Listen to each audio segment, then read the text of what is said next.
পঞ্চমী থেকে ষষ্ঠী, ষষ্ঠী থেকে সপ্তমী, তারপর অষ্টমী, নবমী আর শেষে দশমী। মানে মন খারাপের সময়। ছুটি শেষ, উৎসব শেষ, আবার সেই ব্যস্ত জীবনে ফেরার পালা।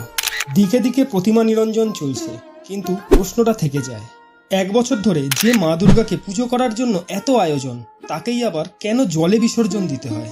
আসুন তবে জেনে নেওয়া যাক বিসর্জনের পিছনে লুকিয়ে থাকা রহস্য আজকের এই ভিডিওতে। হিন্দু শাস্ত্রে বলা হয়েছে এই মানবদেহ পঞ্চ উপাদানে গড়া: আকাশ, বায়ু, অগ্নি, জল আর মাটি।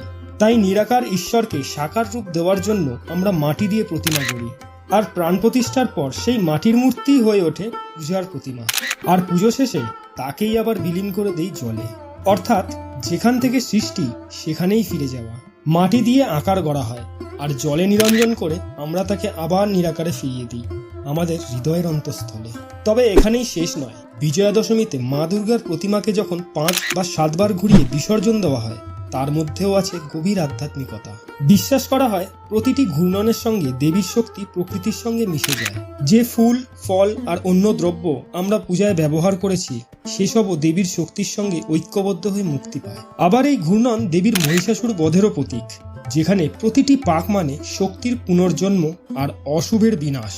তথ্য, আচার, ঐতিহ্য সব মিলিয়ে একটাই সত্যি থাকে অটুট: ঠাকুর থাকবে কতক্ষণ, ঠাকুর যাবে বিসর্জন। প্রতিমা জলে মিলিয়ে যায়, কিন্তু হৃদয় থেকে যান মা দুর্গা। আর সেই প্রতীক্ষাই বাঙালির চিরন্তন প্রার্থনা, আসছে বছর আবার হবে।